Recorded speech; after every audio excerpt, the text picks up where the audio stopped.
Brian Helgeland was preparing to film one of the most important scenes in A Knight's Tale when he received news that would change the film forever, although perhaps not in a way that you might think. The scene wasn't an epic moment, nor one of the hilarious bits that's turned A Knight's Tale into a modern classic. This was a quiet, pivotal, but emotionally charged scene that the entire film, not to mention Heath Ledger's entire character arc, hinges upon. Hey filmmakers, welcome to the Filmmaking Notebook, where I teach you filmmaking one scene, shot, and character at a time.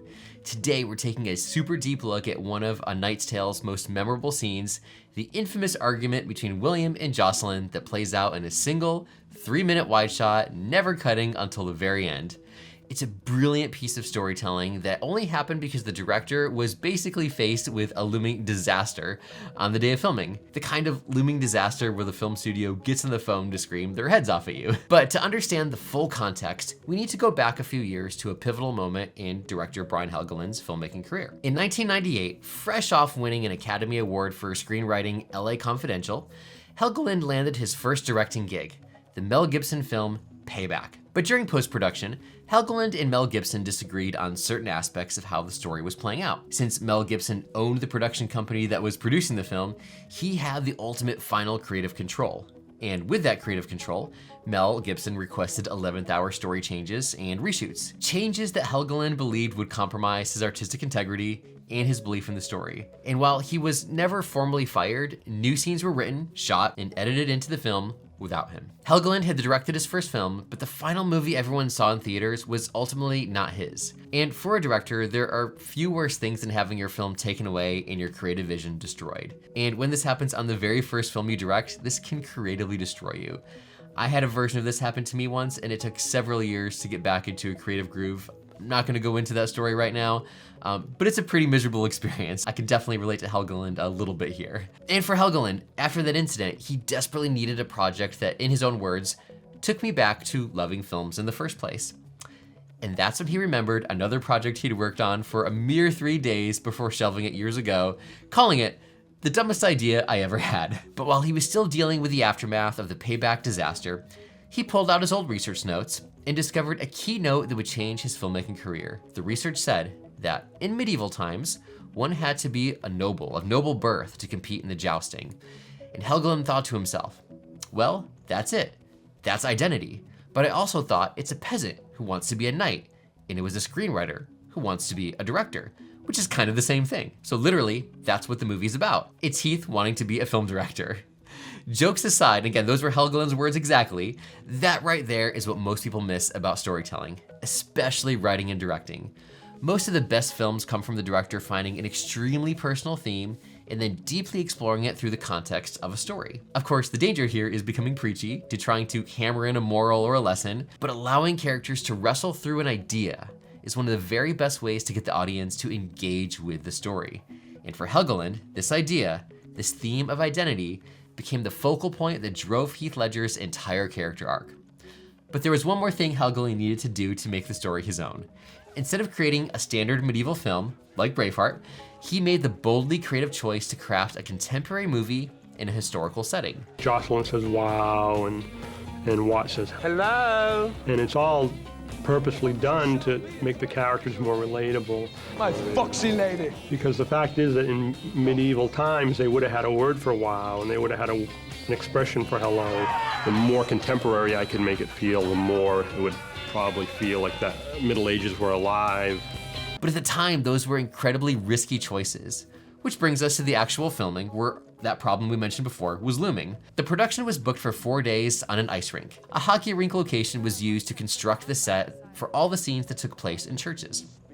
And I apologize if I ruined the movie for you, but the church that Heath Ledger rides his horse into, and the dance hall in the middle of the film, and the interior of Notre Dame were all the exact same set, built on top of an ice rink, specifically for this movie. You'll never be able to unsee this, will you? But the production only had the location for 4 days, and the dance scene was going over schedule. At lunch on that 4th day, the dance scene was finally finished, but they still had the entire Notre Dame argument scene to film, and only half a day left at that location. To get all the coverage, all the angles, Helgeland needed 1 more day.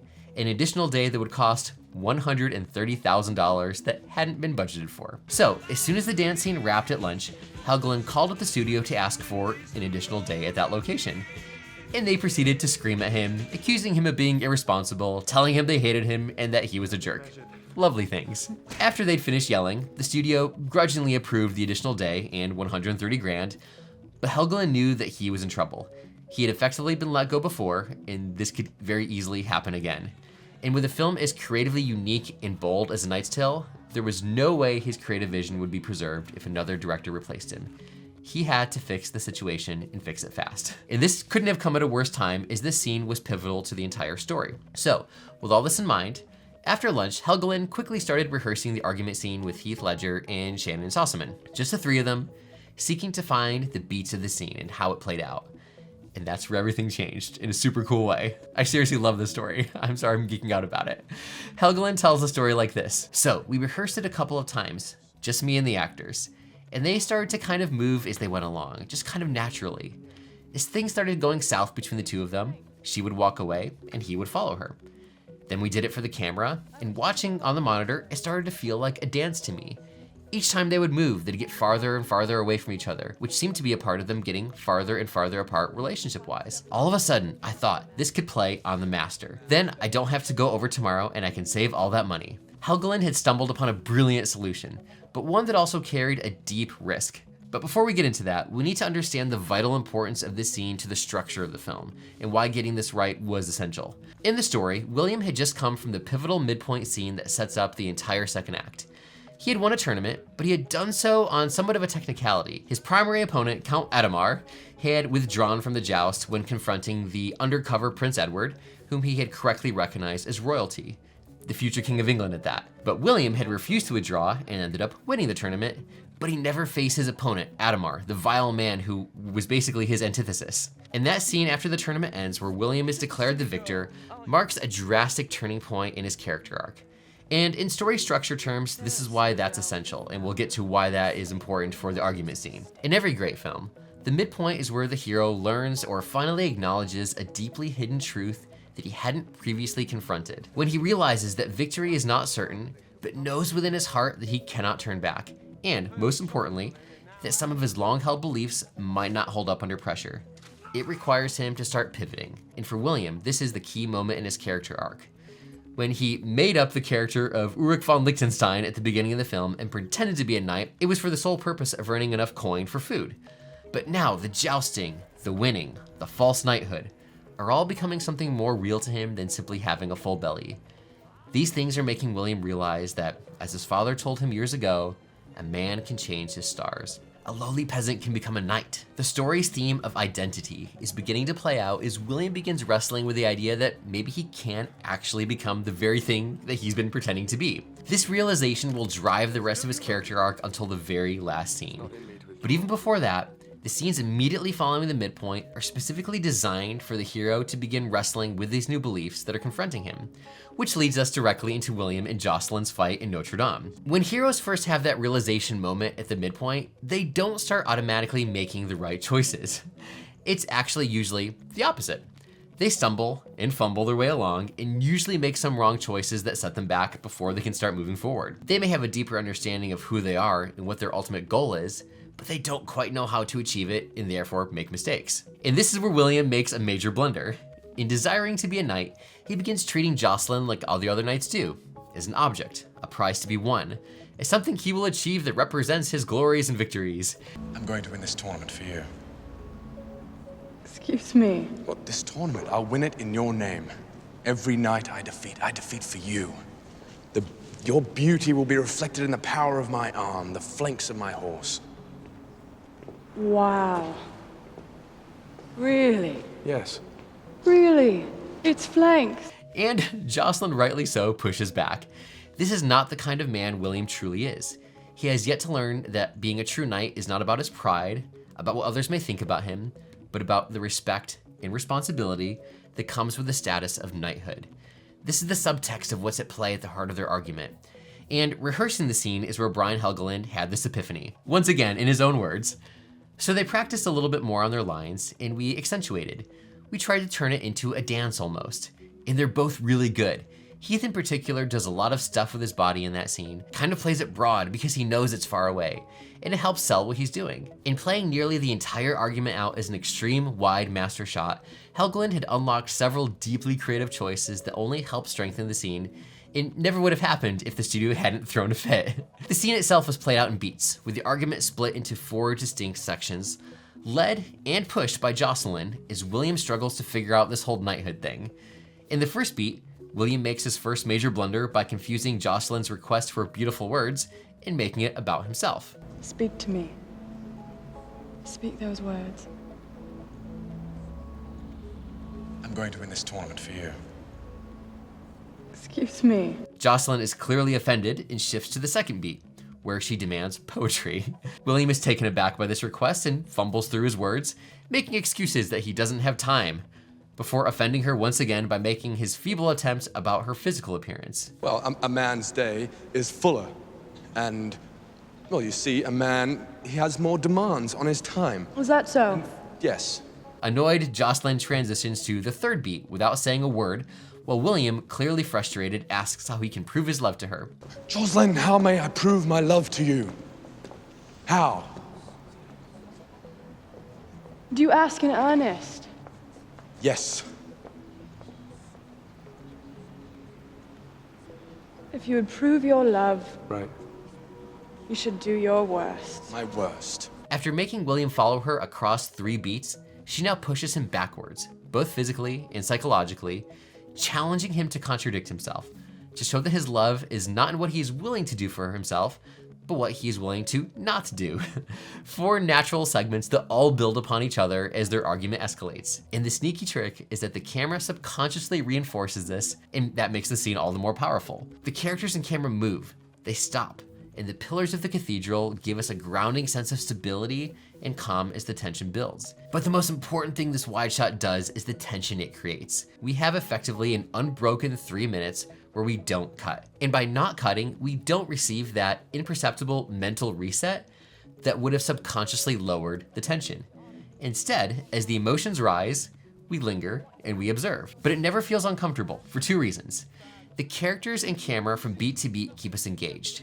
And each time the camera moves, even though we never cut, the massive pillars of the church obscure the characters for just long enough so that we have a natural visual break. Tension stays up and the various movements keep the momentum going. So with the little time Helgeland had left at the end of that 4th day of shooting, he got his wide master shot and then shot the 2 closing close-ups because the scene ultimately needed an emotional payoff for the audience. A moment where after all that tension, we can finally look into their eyes and see their deepest emotions, to solidify the challenge Jocelyn has given William and the decision that now confronts him. Then you do not love me.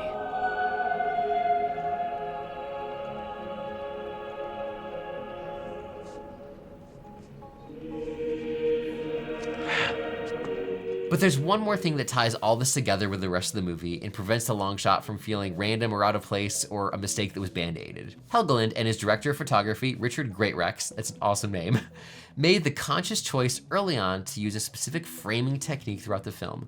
Their creative choice was to show the world and let the people decide what part of it to look at. The next time you watch the movie, notice all the times 3 or 4 or even 5 characters are all in focus within the frame. And even for reaction shots, there are always choices of where to look. And when the cast is fun, there's never a boring character in the shot. Perhaps that's one of the reasons why we all keep rewatching the film throughout the years. But this cinematography choice absolutely matches up with the epic wide argument shot. That shot never feels out of place. It's like it was designed from the beginning to be there because it matches, again, those big wide shots we see in the rest of the film. Granted, those are shorter shots, but still, the framework is the same. But even this brilliant creative choice didn't fully resolve the studio's concerns. When they finally saw the footage, they were like, yeah, great, but where's the coverage? Where are the close-ups? And Helgeland, verbatim, said this: hey, I saved you guys $130,000. There are no close-ups. It's funny now, but the studio had a legitimate concern. Without any close-ups, save the ones at the end of the scene, there would be no other way to cut the scene together. If it didn't work, well, there was nothing else anyone could have done except a very expensive rebuild of the set and a reshoot. Helgeland had made a bold move that was not guaranteed to pay off. A studio had effectively fired him once, and they could absolutely do it again. And as we've seen in recent cinema, where one director starts a film and another director finishes the film, it's not a stretch to assume that the songs, the jokes, the tone, even the heart of A Knight's Tale could have and very likely would have been very, very different if a new director had replaced Helgeland. And Helgeland knew this and made those bold choices anyway. And here's the key that separates the great filmmakers and storytellers from the ones who have been forgotten. As Helgeland finished the rehearsals for that 11th hour wide shot, he said, "Once we rehearsed it, then I knew we had something. And I was really happy because I thought it played the best way." An average director, including some I've known, not naming names, get hit with a problem like this and they panic, or they throw a fit, or take it as some sort of sign. But the best storytellers see these sudden problems as epic, creative challenges to solve, as opportunities to flex their creative muscles and rise to the challenge and make the film even better than imagined, even though it was not originally part of the plan. And that attitude, that mindset, it spills into the rest of the film. That's the other crazy thing, and we'll let Helgeland once again explain it in his own words. A lot of times when you're making a movie, how you make it becomes what the movie is. If you have sincerity and everyone's working for the same reasons, it shows up in the movie. It bleeds into the movie. And that movie had a joy to it all the way through that's on the screen, and I think people recognize it. And that's my challenge to you, my fellow creative. No matter what problems are thrown your way, I encourage you to see them as an opportunity to flex your creativity. To quit saying, "I have to fix this problem," and instead say, "I get this opportunity to make my film, my story, my project, whatever art form you're doing, even better than what you thought was possible." It won't be easy. It'll likely be very frustrating and probably extremely difficult. But there's no better way to grow creatively and create something that you're ultimately extremely proud of. And with that, until next time, get offline and go create something epic.